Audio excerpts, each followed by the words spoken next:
best dressed man in wrestling right here. Dusty Rhodes, the American Dream. It ain't no doubt. It ain't no doubt. Flair, bring that old cashmere coat out here. Can't help it that I'm custom made. I can't help it that I look good, smell good, can dance all night long.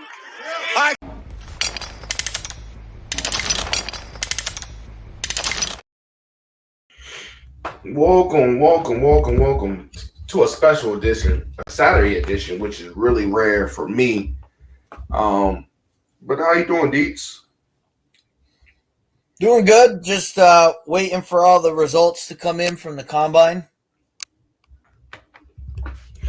Let's get to this hot news real quick.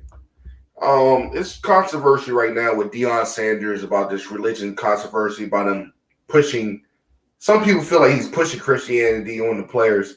What's your thoughts about that? And do you see this the university doing anything to Deion? If you didn't know who Deion Sanders was when you hired him, I don't know what to tell you.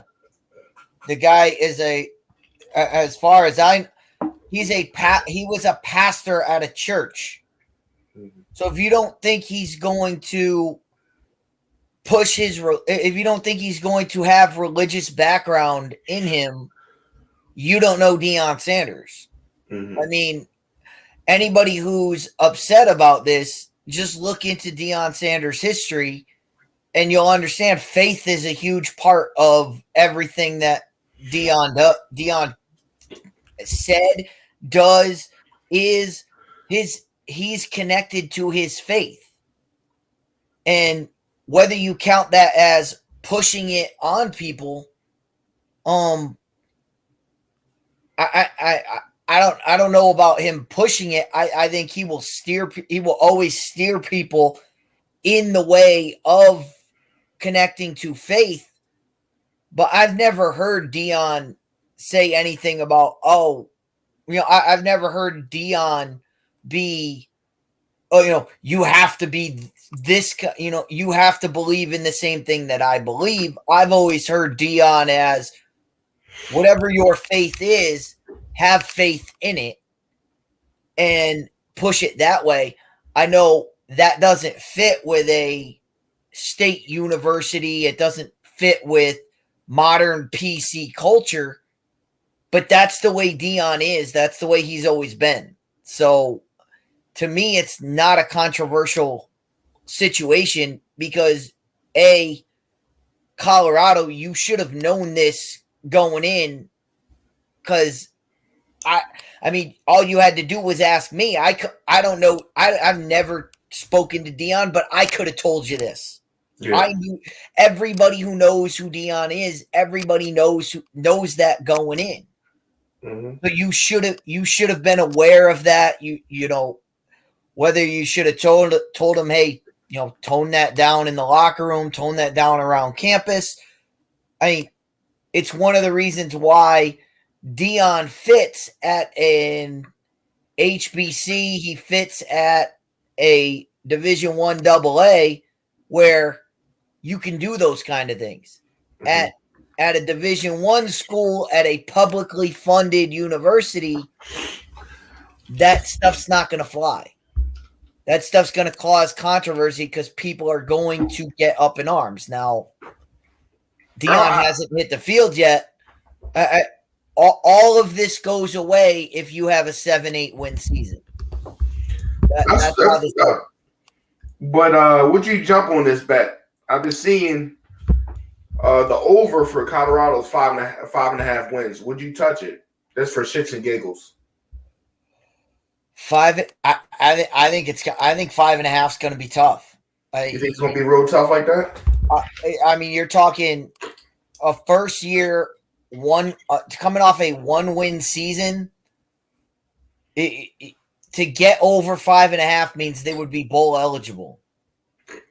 That's not I'm not looking at that.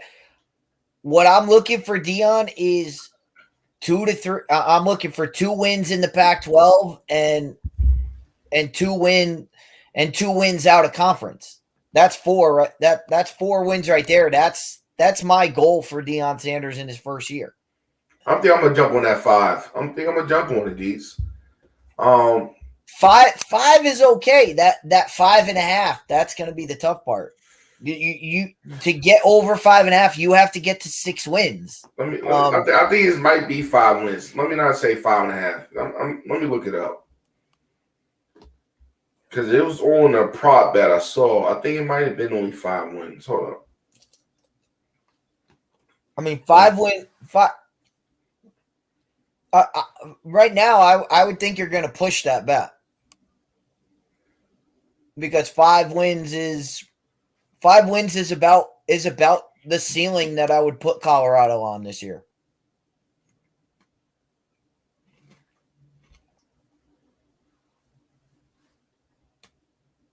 Trying to load up.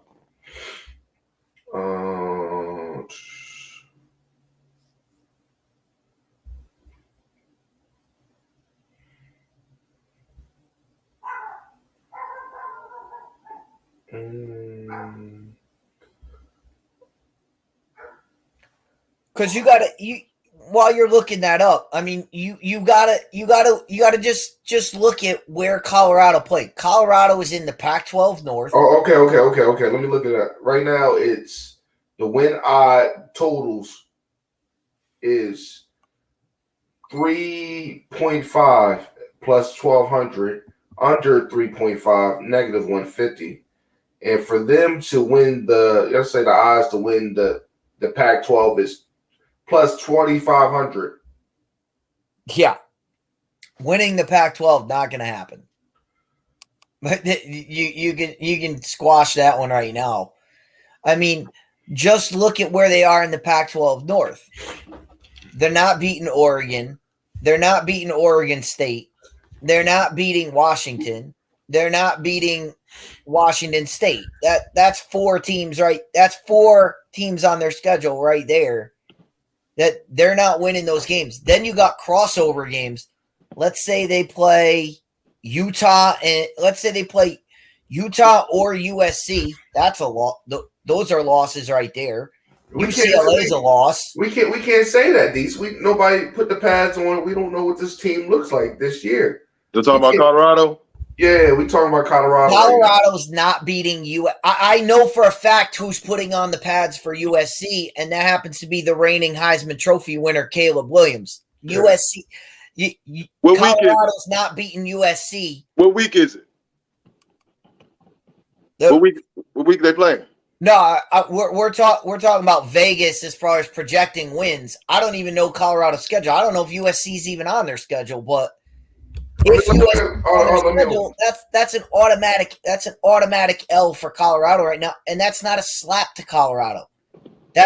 They're not on USC's level yet. This is a 1-win team from last year.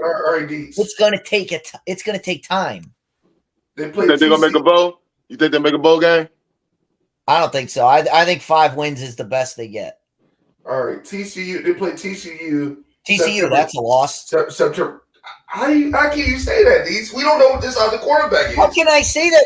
They were in the college football playoff last year. But we don't know we don't know who the backup is. Who's the backup?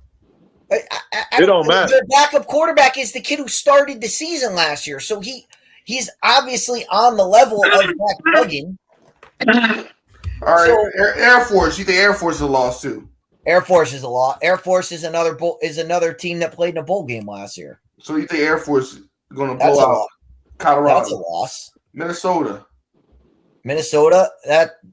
that's probably a loss too. The way Minnesota, he's saying prime time going to go 0-3 off the rip against those 3 teams. Absolutely, I got all 3 of those teams are better. He got to show me better prepared and I got to beat Air Force. Hey, come on, man. Hey, Rod, if he right about that, whenever I'm on, I'm not going to disagree with anything he say if he right about that. I don't think he right about that. Minnesota. I think Prime is something special. I think he got the talent. Which of those Prime? Look, nobody loves Deion more than me. I still have my Deion jersey. I still wear it on Sundays. I have faith in Prime. I just look at that Colorado roster. you have a 1-win roster going against 3 teams that were That's bowl not. You eligible. can't say that. You can't say that because the players that they had on that 1-win team is not the players that he's working with now. The coaching staff, the environment, the energy is not the same. So you can't say that takes time. That takes time. It takes time. Just like it takes time for me to get out what I'm saying. You see what I'm saying? Yeah. Right. But it doesn't happen over. It's not gonna. The culture there is not going to change overnight. Overnight, those guys aren't going to go from like. There's no. Have you ever did time? Have you ever did time? Hold on. Have you ever did prison time?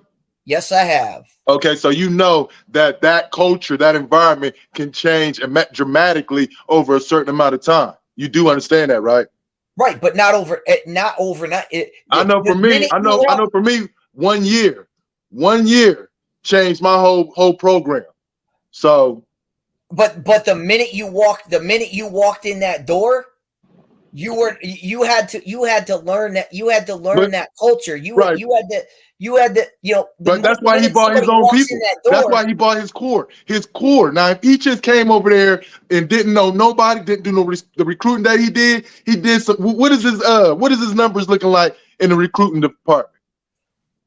They're still Colorado is still. They've brought in some transfers. They've hit the transfer portal pretty well. So right. That's the thing. That's the thing. Now, hold on. Again, that's a good start. Hold on. We can't do this together. I'm gonna give you your time. I'm gonna need my time, or it ain't even gonna be worth it, right? Yep. Go ahead. Cool. Now, he done got his core, and his core is already intact with what he's on because he got a lot of players from Jackson and a lot of the staff. So, with that being said, he surround his core with people in the portal and signings and all that other stuff, recruiting and all that. And then he bought those because the team that you seem like you talking about is the team that's the leftovers, the ones that ain't gonna get on the playing field like they did last year because Deion Sanders always got his thing. Now, don't nobody expect Deion to win the championship. You stupid and you live in a fantasy world if you think that Deion Sanders is gonna win the championship or even get to the playoffs. And I mean, he might get to a low boat, but he ain't gonna do no noise, but he letting them know that we coming. So he's gonna be competitive off the rip. That team's gonna be competitive. He's gonna be the underdog in a lot of games, but he's gonna cover a lot of points because that's what it's really about. It's all about the points when it comes to Vegas. Because it's all about money. I agree. I agree with you on that. This Colorado team, they're going to be competitive, but you just talked about. Where Rod just ripped off their first 3 games are against 3 teams that not only played in bowl games last year, but have established cultures. I mean, you talk about Minnesota. And I agree with you. I agree with Minnesota. PJ Fleck has been grooming that Minnesota team for a while now. So that's why I say Minnesota. Sorry, fellas, I had to answer my phone from my old lady. Go ahead. And Minnesota, Big Ten. Minnesota's Big Ten. Exactly, Big Ten growing, and they ain't no slump. Has done some noise in they've made some noise in the Big Ten as far as where they are. You're talking about a Colorado team that is completely rebuilding. In those first 3 games, I guarantee you, Colorado's going to be the dog in all 3 of those. All of them. Yeah, they're gonna be. Yeah, I agree with that. They're gonna be the dog. Like I said, they're gonna be the dog majority of the season. I would say from September, it probably half of October, they'll probably start getting it in. I think they'll get it all together. They gotta get their feet wet and all that stuff. But here's the thing: what did Deion stress when he was in Jackson State? Dominate. He didn't want to win. He wanted to dominate. Period. And that's his mentality. He is not going to be he ain't going to be on that type of time till probably year 2.5. So when that comes, he'll start talking about that because he'll have everything in play. But he got the recipe, he got the ingredients to be competitive, and he's going to have some upsets. He's going to surprise. The whole thing is we coming. It ain't we here. That's next. But it's we coming. So yeah, I feel what you're saying. They're gonna lose. I can see them losing the first 3. But I expect them to be I wouldn't be surprised if he had an upset. I think out of that 3 out of those 3, he gonna get one upset. I believe that.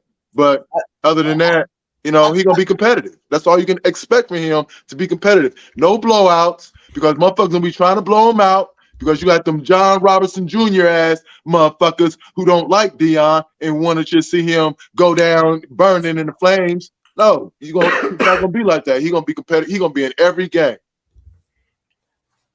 No, I mean those first 3 games. TCU, what Sonny Dykes has going on there. This is a Say team. the truth. Say the truth. Where they at? They have a lot of guys coming back. They're gonna be at least top 15 in the country. Where they at? Where I think that game's being played in Denver. Oh Yeah, it is. If I know, that game, I'm taking the points. I'm taking Colorado with the points. Actually, I think First half. No, it's that game's being played at Jerry's World. Oh, Dallas. It's being played in Texas. Man, you see what I'm saying? Like, this is all script, man, because it's gonna be more money coming in. It's all script. It ain't really about what's on the field. It's script. All this shit is script, because the shit is just too fucking perfect, and they see opportunities. Hey, Where else in the United States can Deion play his first college game at? That's smart. Jerry's World. That is, you got a point right there. How much you think those tickets is gonna be? Ooh. Oh my God! How many celebrities gonna be there? How many sports figures? LeBron, all them gonna be there. Come on now. And with Tennessee and with TCU coming off a playoff berth, of course. Man, Vegas. I'm going with Deion. Vegas is going to eat off that game. But Deion is either gonna make it close. He gonna make it close. He gonna upset him, or he gonna get blown out.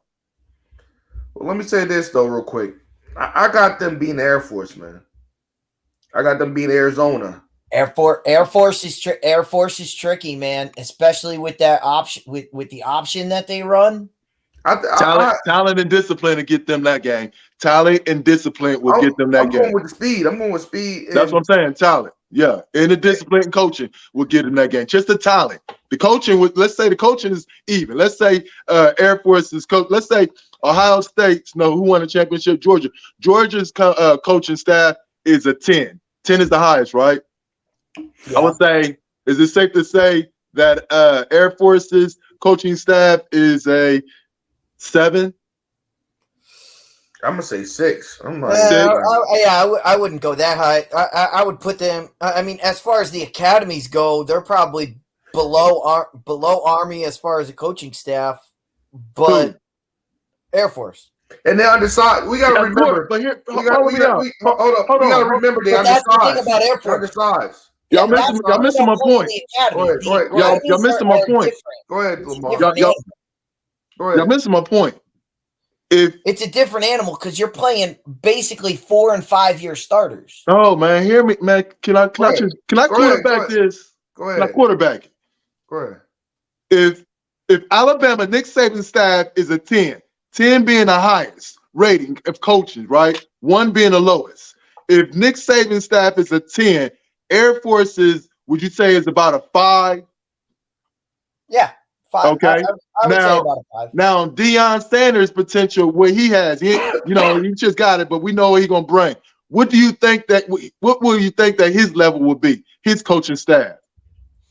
Charles Kelly on a level of 1 to 10. That's what I'm trying to say. Let me quarterback this.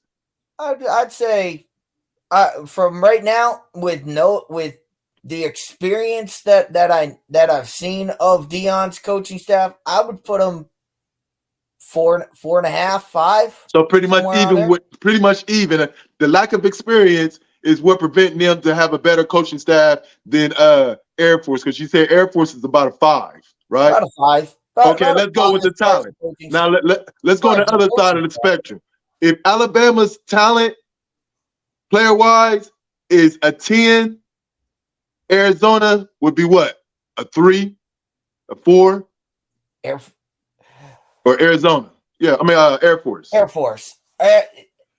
It's the talent level is clearly not there. Okay, what you think? Okay, what would Deion? Because it's academy, because Right. of the way the academies work. But the Of way course, the we all know academies that. Anybody knows sports and know Air Force knows that talent-wise, there is not even close. So, talent-wise, what would you say, Deion? What would you say Colorado's talent level is compared to Alabama's? To Alabama's? I'm gonna say 2. From what I saw from Colorado last year, I would put them at a 3. No, I'm talking about with Deion's roster. With Deion's roster, it's probably raised up. He got the best. He got the 2 corners, lockdown corners. Yeah, you got players like that. What would you say their talent level is on the top on a scale of 1 to 10? I would raise it up. I think he's raised the bar there a little bit, but I would put him at a 4. I'll give him a 6. I'll give him a 6. They do got the number 2. They got the number 2 or number 1. I give him a 6. Portal. I give him a 6. Rank it right now. Here's the problem. Here's the problem with what you just said though. They got the 2 shutdown corners, right? Yeah. Against that talent right there is better than any talent on the whole entire secondary of Air Force. That's fact. Again, let me explain the problem though. All right, go ahead. You got the top 2 shutdown corners against a team that throws the ball maybe 5 times a game. so the impact of those shutdown corners is limited by the fact that Air Force. So what that say? With that, hold on. That evens. I'm gonna kill that. That evens. That takes the advantage away because once only thing Deion got to do is get up 17 points. He get up 17 points. The game plan is right. He get up 17 points. What happens? Game over. They got to throw the ball. And you already can't do it. Now, if you got a team that runs the ball well and throws the ball well, you got 2 problems. But if you got a team that don't throw the ball, all we got to do is get up on them. That's all. If he can do that, it's going to be a wrap. If you can stack the box. All you got to worry about stopping the run. The academies run their offense. If you could stop the triple option, yeah, you're gonna with better athletes and discipline. You're gonna win that game going away. With better athletes and discipline, and that's what Deion already got the athletes and talent. Option is it's easier said than done. It's easier said than done. That's why they sneak up on everybody. That's why Army can go into Oklahoma and put up 55 points because nobody sees the triple option. The way these guys run the triple option, you don't prepare for the triple option at all in the offseason anymore. Let me know that that's your first game. You're not prepping for the triple option in a week. It's disastrous to your team. Hey, D, let me say something real quick before y'all go all the way on tangent. But we got to also realize a lot of the offensive linemen that Air Force have is undersized. Weight-wise, right? By design, they're undersized so that they can move. That's the whole. The military got weight requirements. They're in the military, so we got to also realize. I think people sleeping on Charles Kelly, like he didn't pick anything from Coach Saban. I think this defense. Who was that? Charles Kelly is the defensive coordinator for Colorado. And he learned under Nick Saban. So we're talking to a different animal. We got Mike Zimmer on that staff. He got all that talent. Hold on, who is he? And what's his name? Charles Kelly. He was underneath Nick Saban for like a couple years. I think 6 years. What's his position? He was defensive line coach at Alabama. So he would be in Colorado. So he's the DC. Colorado. Oh shit! So you learned underneath Nick Saban, who Nick Saban learned from Bill Belichick. So I think Charles Kelly's gonna have one of the best defense in the Pac-12. It's just my opinion. I believe so too. Look at the talent. Look at the talent. Look at the talent that he has. But Deets, what do you feel about that? You don't think they can have a great defense in the Pac? You know, Pac don't play no defense regardless. Man, Deets, go ahead. Rebuttal. I don't disagree though. I think they'll be I think they'll be better. but I don't think Colorado. I don't think Colorado. 1 year, it's not gonna be fairy dust overnight. It's gonna take time for Deion to get his stuff implemented, to get everything. And Rod, like you opened the program, this controversy, like I'm going to put it in quote, this controversy doesn't help. It doesn't help Deion getting integrated into the program. What is that? So let me go back. I was reading a report before.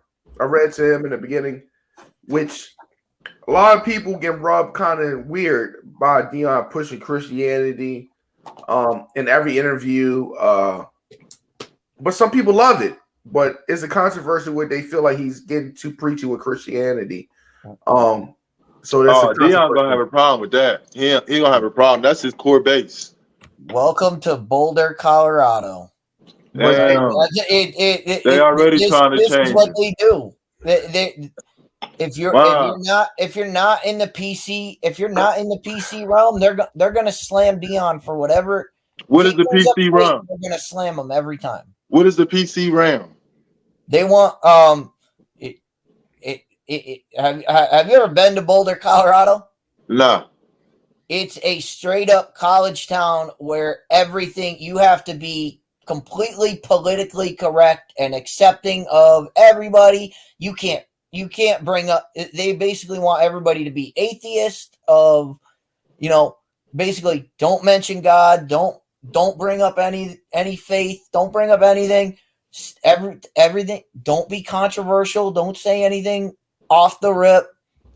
That's what they want. It's a completely left wing. It's none of that's gonna really social justice kind of thing. It's SJW like S. And when I say that, I mean warriors, as in extremists, where you just let me ask you something. Anything without getting absolutely pummeled there. Let me ask you something. Dion's gonna have a problem. Let me ask you something. What matters more in this situation? That shit that you just got done talking about, the controversy, or the money? The money. It's always gonna the money. Exactly. The money always plays. So at the end of the day, they see an opportunity, and they're going to exploit it because that's what the fuck they do. And it's gonna be all about money, and they're not gonna let nothing. They're not gonna let nothing mess with their money. So all that's Deion gonna do him. They're gonna give Deion. They're gonna let Deion. They're gonna let Deion. In order for them to get the most out of Deion, they gotta let Deion be Deion. That's what that is. But at the end of the day, you look at it. They already everybody be all right. They already sold 1,000K in tickets by this man being there for Deion prime time.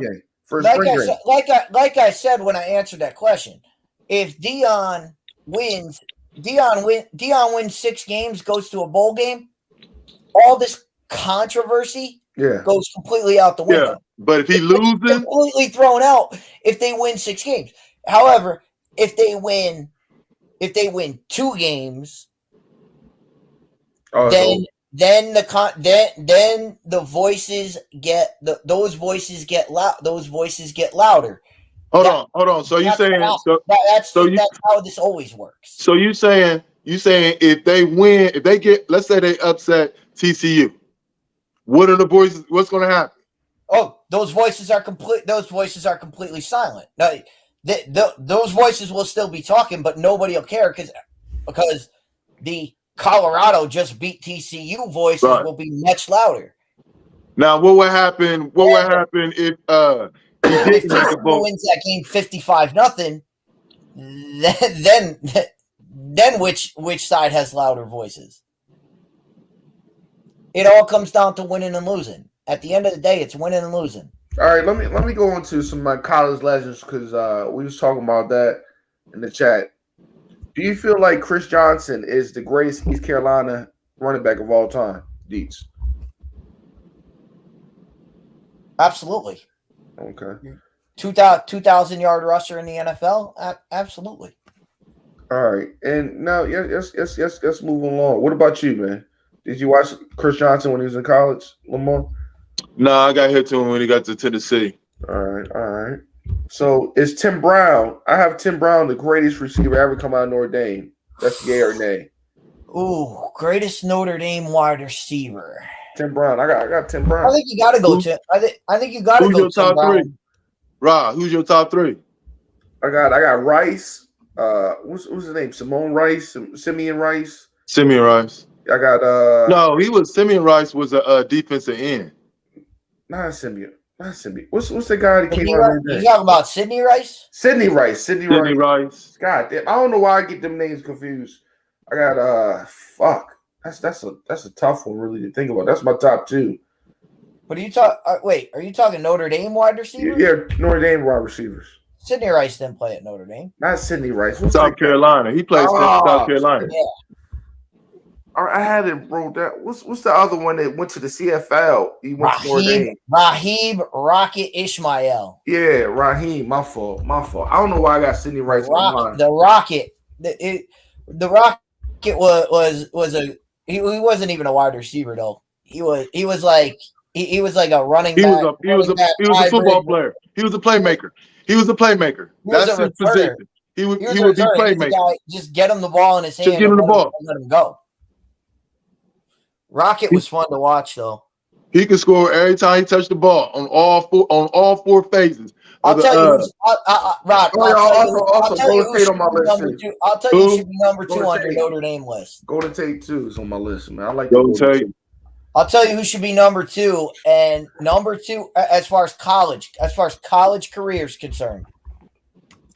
Number 2 wide receiver at Notre Dame of all time is one of the best starting pitchers in Major League Baseball. Who's that? Samardzija. Samardzija, dude. When Samardzija and Brady Quinn were a match. Yeah, I mean, how do you base Samardzija this? was out jumping people. It was nuts. How do you base this? This, you know what I'm saying? Off of what? What do you base your top 3 off of? And who do you say was your number 1? Who, Tim me? Brown. Tim Brown number 1. Tim Brown's number 1 Notre Dame. Jim Brown. His Heisman Trophy year was outstanding. Tim Brown. I go by the eye test and the stats, man. Tim Brown is ahead of his time. Could you imagine if he could have had the free release without the touching back? Like today, he would have easily probably 2,000 yards a year. Yeah. Easily. Yeah. But let me move along, man, because me and D's got a little wish wash. I think Jordan Shipley, either he's 1A or 1B, greatest Longhorns of all time. Who? Jordan Shipley. He used to play with Colt McCoy in the early 2000s. He was a white boy. He had wheels. He was Cooper Kupp S. Shipley. Cooper Kupp S in Texas. I'm talking about in the college. You're talking best Texas wide receivers. It's Roy Williams. Yeah. Did he have a brother? Who? Jordan Shipley? Yeah. Oh, he did have a brother. Yeah. He played a little bit at Texas. Craig Shipley also played at Texas. All the Shipleys played at Texas. Right. Colt McCoy's brother played at Texas. Yeah. You know what I mean? Them boys don't leave out of Texas. But that's a hell of a name. McCoy playing for Texas. It's perfect. Yeah, this makes sense. But would you say you got Roy Williams? Roy Williams. Roy Williams gets hurt because people forget because he went to Detroit because he got drafted by Detroit. But there's a reason why Detroit drafted him with the 7th pick overall. Yeah, I liked it. Him. I was high on him. Jordan Shipley went. I agree. I was high on him. That was one of my favorite players in college. Would you have Earl Campbell 1A, or would you have Ricky Williams 1B? How would you have them two? Earl. You going with Earl? Earl and Rick. I mean Ricky's college career. Okay, check this out. Just college career. Check this out. You want just college? Ricky Williams is tough. It's tough to beat Ricky Williams. Hey. But Earl Campbell can do. Earl Campbell's there's 3 guys that can beat Ricky Williams' college career, and Earl Campbell happens to be one of them. Right, Lamar. So, looking at their talent and their styles, those two, you said Earl Campbell and who? Ricky Williams. And Ricky Williams. Looking at their styles of play, and their builds and all that, What do you think Ricky Williams would do if he went and played during that time back then?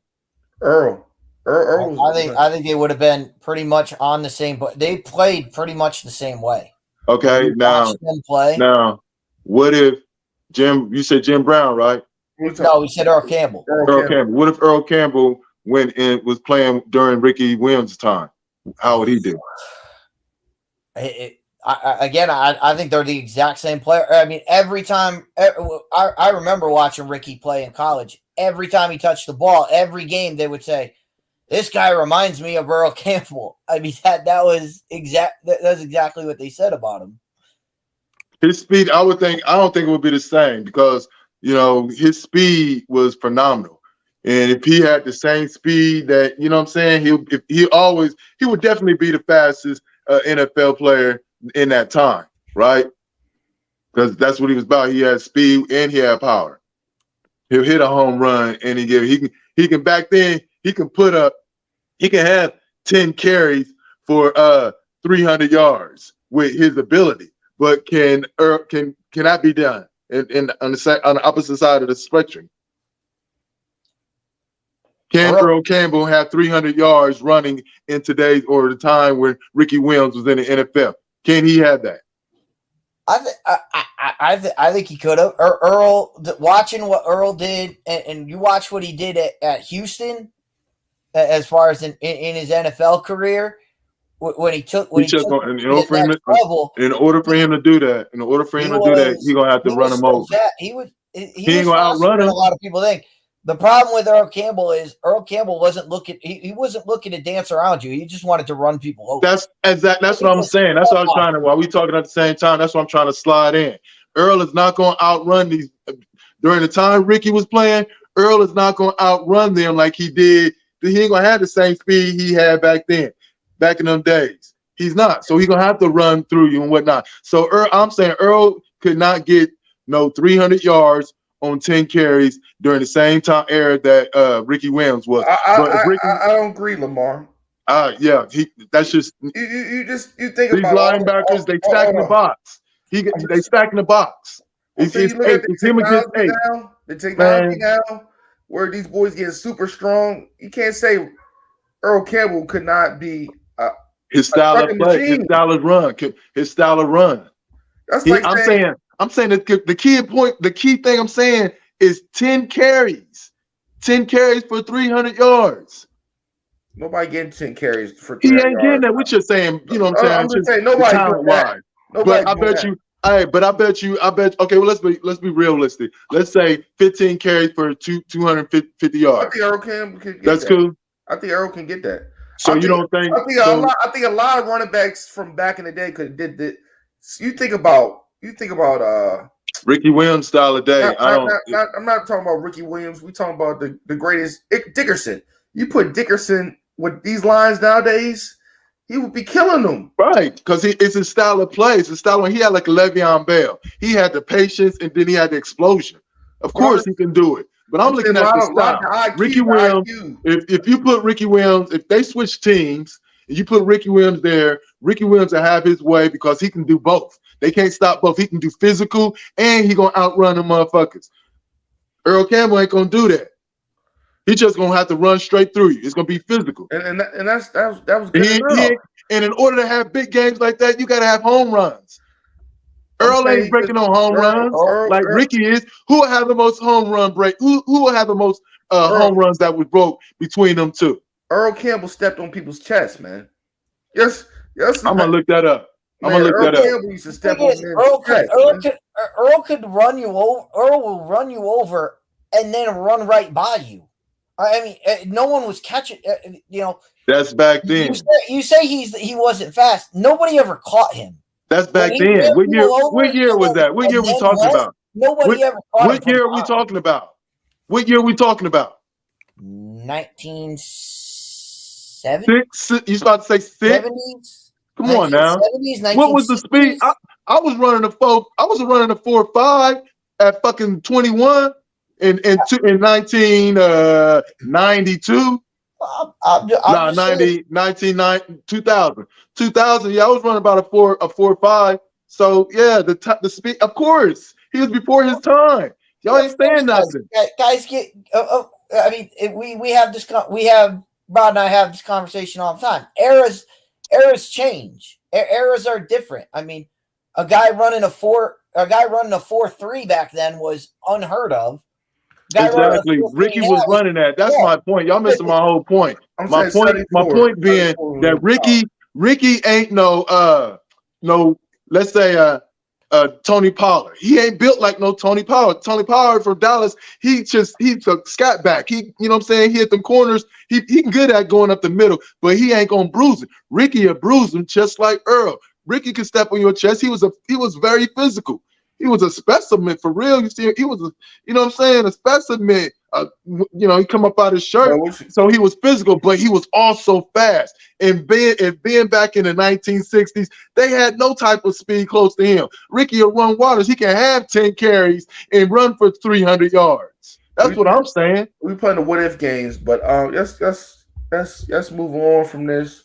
There's levels to this shit. What about this trade rumor I'm hearing to get Derrick Henry, aka Big Thighs himself, out of Tennessee?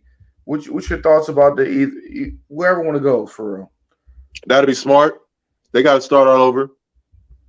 But if it's just a rumor, if it's true, they starting over. They don't have a quarterback. They're supposed to be trading him to. I'm hearing the Bears.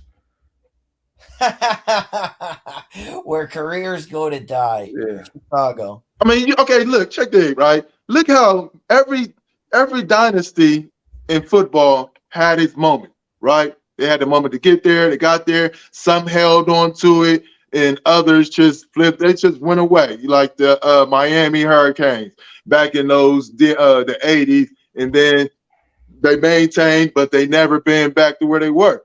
Michigan was like that.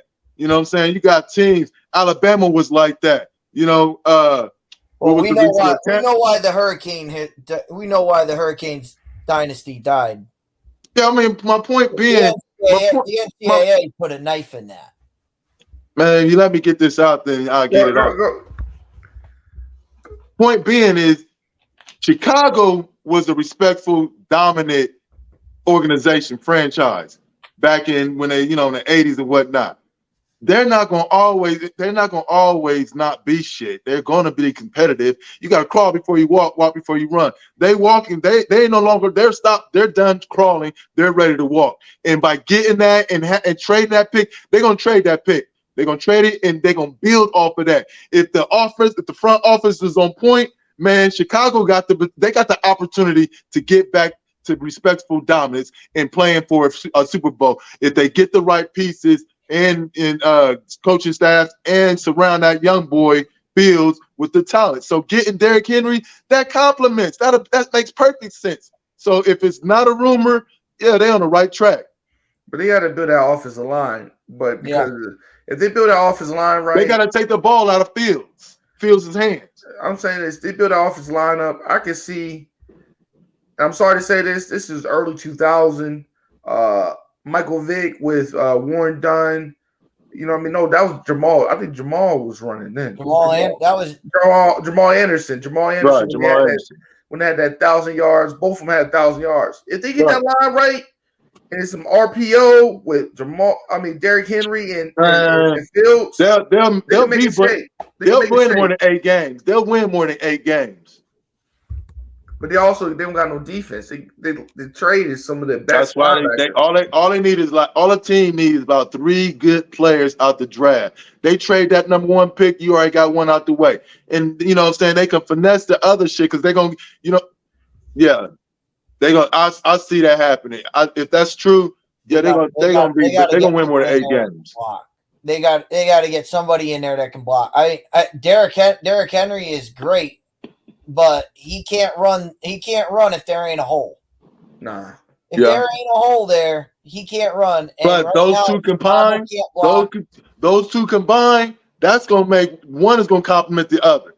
Either Fields is gonna increase his numbers rushing wise, or Derrick Henry gonna increase his, or it's gonna balance out and work together. So it sounds like a win-win situation because last year already proved that Fields can't be stopped on the running side. Yeah, but So who they gonna deal with? And then Fields can throw the ball. In time, Fields can start. He's going to get better at throwing that ball. They're going to get him receivers. So once they put that all together, man, yeah, that's Chicago going to be nice. Yeah. But how the question is going to be, how long does that take? And we already saw last year with is Justin Fields going to be alive by the time that happens? I mean, he went down twice last year alone. Right. Well, that he was running too much first and foremost. Is he going to be able to? He was running too much. Healthy. That balanced it out. That balanced it out. Why was he why was he getting hurt most of the time? Because he was doing something what most quarterbacks don't do. He's running the ball. He had a phenomenal running season. So with that, that's more opportunities for him to get hurt. But if you get a running back, which makes sense, that will limit his chances of getting hurt. That's what it's all about. Every time he get hit, he got opportunity to get hurt. So that limits it out. You get a running back that's going to get that. And then on top of you getting that together and that's working, it'll take pressure off the throwing. Because he can throw the ball, he can get the ball to receivers and whatnot. So in time, give it 2 years, the progress, 2.5 years, yeah, Derrick Henry getting older, he'll get better, he'll take over, it'll balance out. I'll give him 3 years. 3 years to win the division or compete for the division. I got a question for y'all though, man. We was talking about that. I was talking on Dee's show, Fifth Down Sports, where y'all should subscribe and watch this stuff. But what happened to them trilogy fights, man, in boxing? I remember Arturo Gatti versus Mickey Ward. I remember Marvin Hagler versus Hearns. I remember all them trilogy fights. I feel like that's when boxing was great, when people was real ready to go get in there. And so I'm the king of this block, of this division. Do we think we ever could get to that level of the 90s and the 80s early boxing of people wanting to fight each other and not worry about the record? No. Whoever want to go. It's about the money. It's about money again. Until you get people, and I'm not talking about the boxers, until you get people behind the scenes who are more conscious of, we want to have this fight and we want to have this fight multiple times. Until you get those people behind, you're not going to have it. And what ruined boxing on the promotional side, I love Floyd Mayweather, but Floyd Mayweather destroyed boxing. Picking and choosing your opponents and saying, I'm going to fight this guy. I'm going to fight that guy. I'm not going to fight this guy here. I'm not going to fight that guy there. I'm not going to do this. Back in the day, it wasn't like that. Evander Holyfield was not like that. Evander Holyfield you're right. You want to fight? Right. You want to fight? You want to know the difference? I'm going to fight Riddick Bowe 3 times because it was a good matchup and they had good promotional, the promotional people behind it all wanted to see it. Right now it's about stack your record. Oh, this is a controversial fight. I'm not doing it. You know why? My record. Can I put a rebuttal on that? Go ahead. You know why? Floyd Mayweather, his mentality ain't like them. Their mentality cannot even hold a candle to his mentality. He got a different, he really from another planet type shit, right? Back then, and this is the power that our people have as superstars, the LeBrons, the Kyries, the KDs, you know what I'm saying? What they realize is that, I call the shots. I do what I want to do. I don't do what y'all want me to do. This is what I want to do. See, back then, they'll tell them to jump and they'll say, hi, be here at such and such. Yeah, we'll be there. You know what I'm saying? No questions asked. And that's just how the system liked it. We tell you to do we tell you what to do, where to be there, what time, how much are you going to get, and this, that, and other. And that's what it is. That's why they wouldn't get money. They would never get money like that because the mentality ain't on the mentality that these new people are on.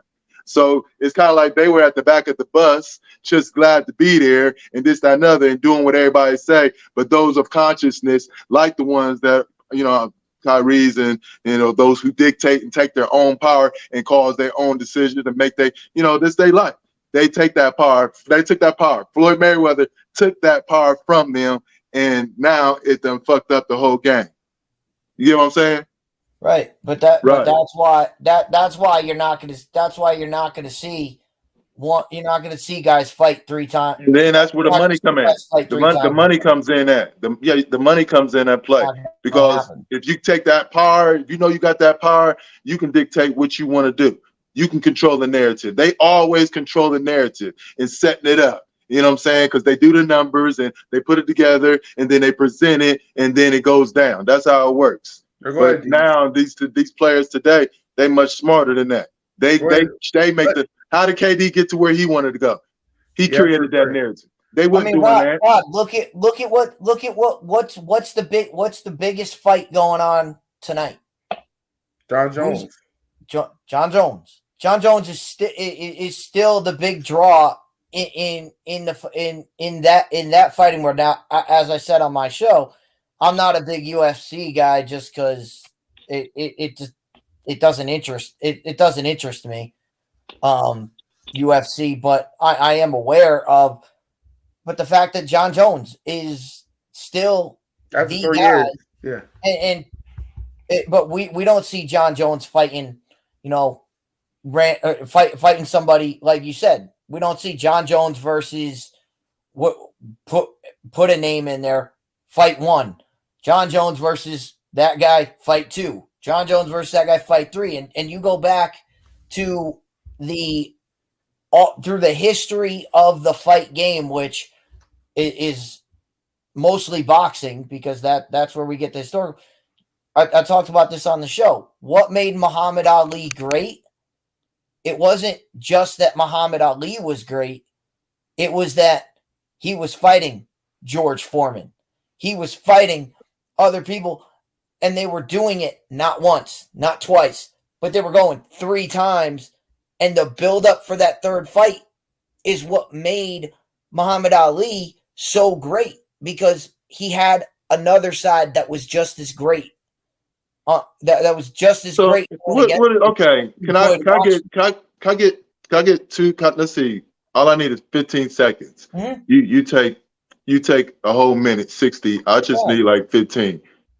So you say, what is the problem? You saying that's what's missing in today's boxing, that whole back to back 3 fights in a row. Is that the issue that you're talking about?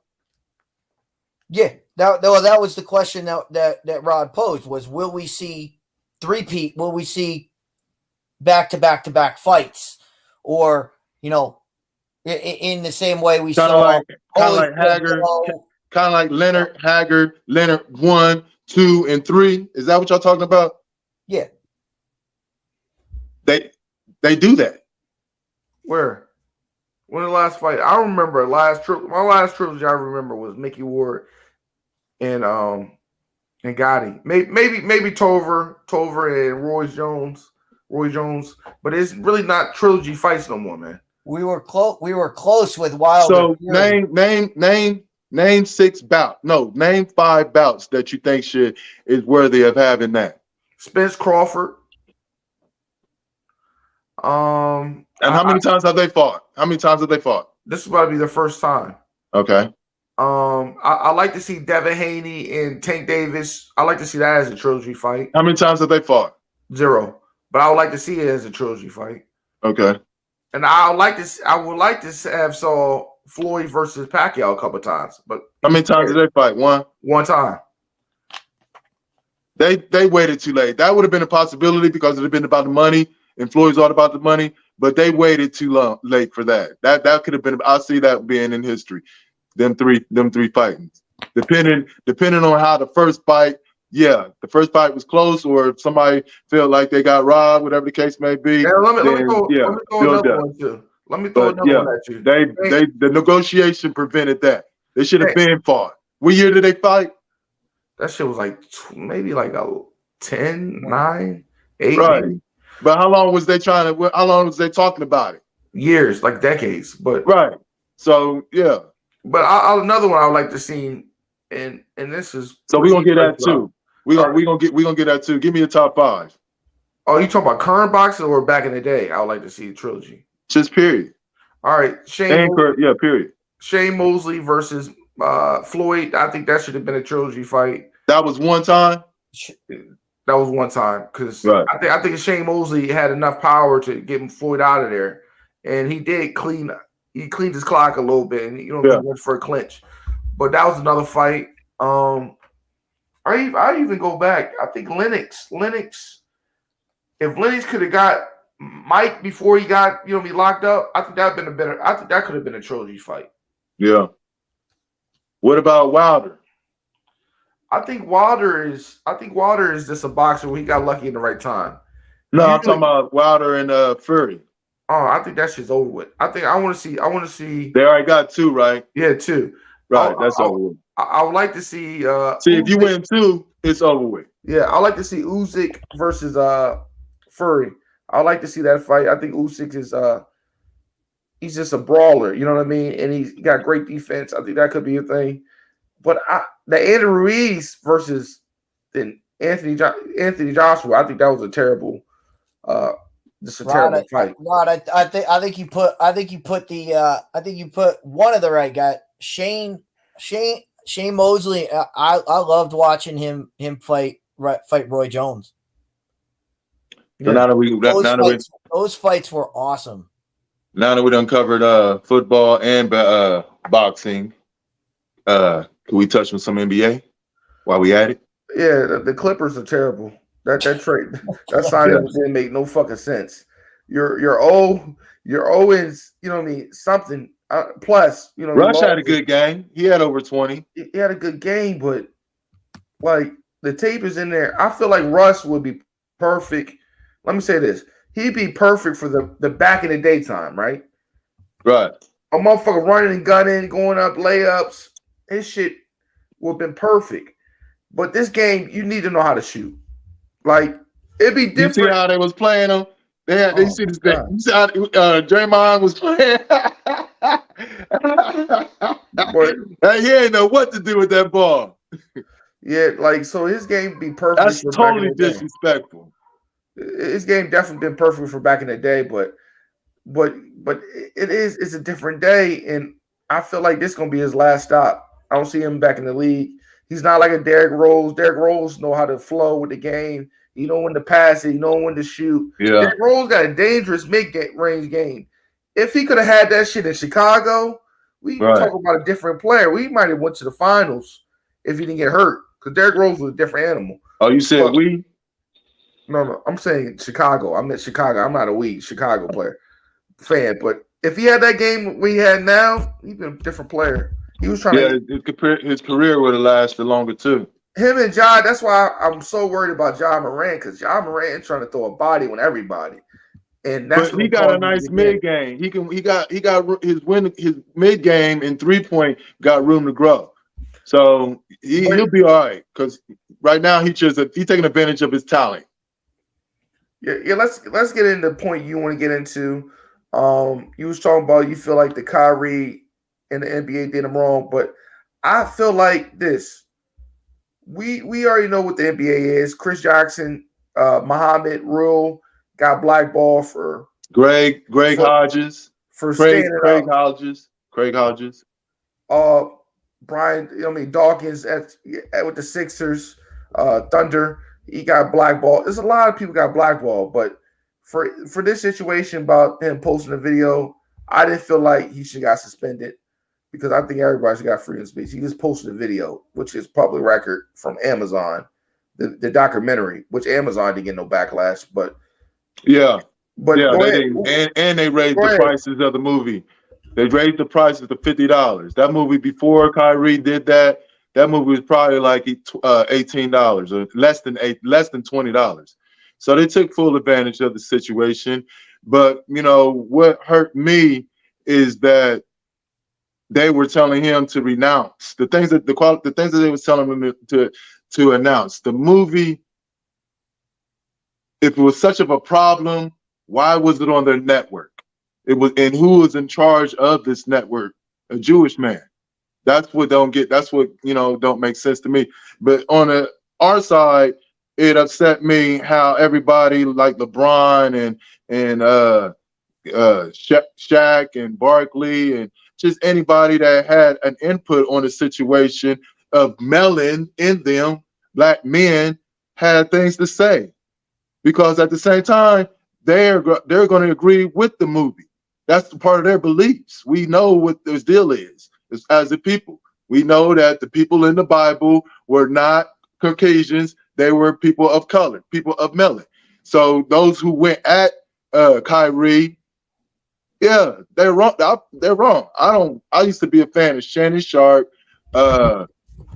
Barkley was kind of a mixer because he just sounds stupid as fuck, man. Just how he talks.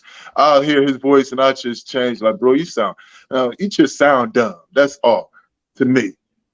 Not what you're saying, but how you talk. I'm cool. Shannon Sharp, what's the other boy from Stephen A. Smith. I used to be fans of all of them. And after that, I heard what them say, LeBron. I respect LeBron as a player, but, you know, he should have just said, no, I felt he should have just shut the fuck up and dribble because that's Kyrie. Kyrie did not do nothing wrong.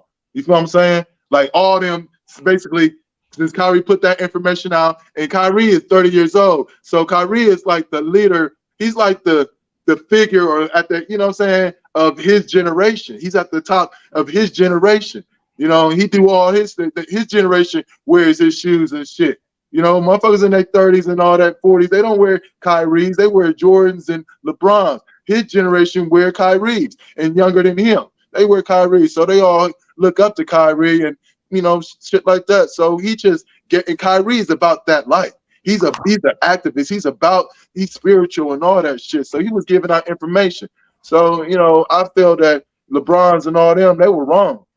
Because, again, if you ask LeBron, do you think Moses was black? He gonna say no. But you think any of them? Look, we about to get down. Any of them house niggas? You ask any of them house niggas that had anything to say anything bad against Kyrie and what he did? You think they all gonna say Jesus was white? They go no.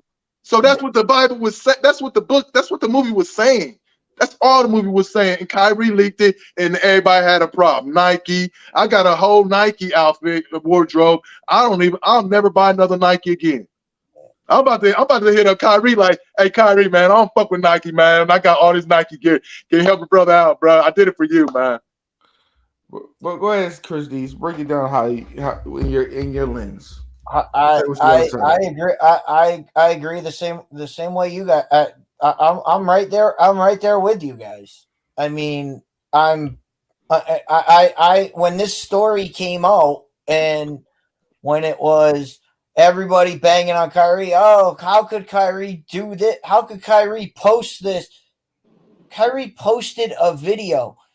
If you don't, and the thing is, if you go back and read the post that he said is, hey guys, check this video out and let me know what you think. If you watch the video, and you know what that's called? You know what that's called? That's called a social survey. That's all it was. That's all it was, hey, check this video out. Let me know what you guys think. And everybody got up in arms about it. Like, if you didn't like it, if you thought it was whatever, engage with the man and say, yo, why did you post this? They accused him of anti-Semitic, whatever. All you had to do was ask Kyrie, do you agree with the anti-Semitic? And he would have told you, no, I don't agree with that. But it's interesting to hear the thoughts of these people, and that's one aspect of it. But the rest of what they're saying is you can pick bits and pieces of it that you like and dislike. That was all that video was, and that's how you start conversations. Like, that's how you have controversial. You have to have controversial conversations in life. Like, that's that's what to bring all of this full circle. That's what we were talking about at the beginning with Dion, with Dion and his faith. These people, they don't want controversial conversations. Anything that they see, they're going to shoot it down. They're going to They're going to say, "Oh, they're," and I don't agree with that. I don't. What Kyrie did, okay, like Kyrie posted that. That's fine. It's his. If he believes that, I don't care whether he believes it or not. Anyway, it has nothing to do with his back. He never should have been suspended for that. But we all know why he was suspended. This goes back because he called the Jews a liar. The Jewish people are a very proud, group of human beings. They're extremely proud, and they protect who they are, and they don't play about who they are. So when he went there, they were attacked. They felt like he attacked them because y'all liars. Y'all ain't the real, you know what I'm saying? That's what that movie is, a 4-hour movie is all about. But this goes back. This goes back. Kyrie. This goes back to who Kyrie is. This goes back to Kyrie not getting the booster, not getting the vaccine. It was a social survey. It was a social survey. It was a social survey, and the survey would have been, how do you feel? Do you agree with this or do you disagree? Now, every Jew, I can say every Jew, there might be some that really know what the real is, but every Jew you would think would disagree with it. But every black would agree with it, right? But every white people, you know what I'm saying? And then you have white people in other races who watch this video would agree because it makes sense. They break it all down. So the majority is that, yes, it's right. Everybody on the social media, on the social, a social survey, is going to swing towards this video. I get it. And y'all ain't the real Jews. And that's the problem. To your point, and to the point of the video, as somebody who grew up going to Catholics, I went to a Catholic high school. I went to religion, all of that stuff. If you look at where Jesus grew up, if you firmly believe that he had pale white skin, what are you thinking? Look where he grew up. That's what I would say. If he had pure white skin, they would have thought he was. They would have thought he was something. He was from somewhere else. He was an alien, because there's no way he would have pure white skin growing up in that environment. So you see what my problem is with LeBron, with the Shaqs, Stephen A. Anybody that spoke against him, I have problems just off of what you just said. They should have said no. It was just as easy as they said what they said. They also could have said no comment. Yeah, before we tackle all the way into this shit, you know what I mean? Let's get out of here. Let's do some XFL sports betting, and we can get out of here. St. Louis versus the Battlehawks. St. Louis Battlehawks are 2-0. DC Defenders are 2-0. The spread is right now for DC to win by 3 points, and the over is 37. Where is that game? Is at DC. In DC.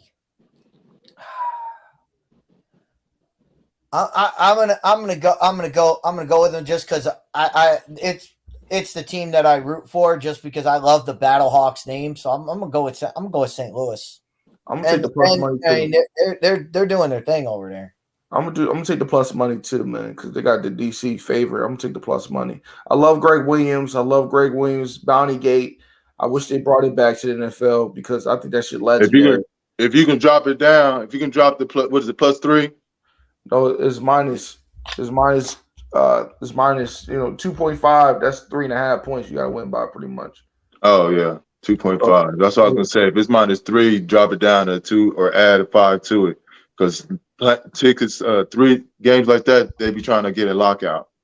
Yeah. So in the next one let me see what else that is one. They got the Sea Dragons versus. They're 0-2 right now. They got the Vegas Vipers. They're 0-2 also. They got the Seahawks favored by 3.5. I'm gonna go with the Vipers because I like the Vipers offense. They just lack defensively. The Sea Dragons also, they're both of them struggling, but I'm going with Vegas, man. I like the Vegas playbook. I like how they spread you know what I mean, wide with the receivers and how do you the offense, how they call their offense. What y'all think? I'm going with Vegas. I'm going with Vegas as well. We know the defense catches up, but offensively right now they're ahead of the game right now. I mean, we watch it when we watch NFL, you know, in preseason, and offenses are always a step ahead of the defense. They're always a step ahead. So defense will catch up. I think that'll happen with the Vikings. I don't like that Seattle team. Plus, their jerseys are awful. Yeah, they're awful. But that was just a quick little bets for the XFL before we get out of here because my old lady making supper and it smells so good. Let people know where they can see you, man. Either whoever want to go first. Go ahead, Lamar. Jarrell Lamar, Facebook, JOR-EL, Lamar, Facebook. Jarrell, JOREL, Baby June, Instagram. Hit me up, inbox me. Because this man got a record right now. He got 30. What you say? You got 30 plus podcasts you've been on? Man, actually, this is probably like my 35 episode in June, July, August, September, October.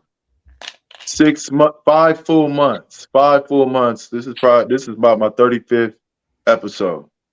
So I've been on about yeah. So I've been getting it in, man. Holla at your boy. Absolutely, get it in. Of course, you can catch us on the Fifth Down Sports Show. We got our channel on YouTube. We have our Facebook Live going. We have Spotify, all the radio streaming apps. Of course, we have our blog talk show.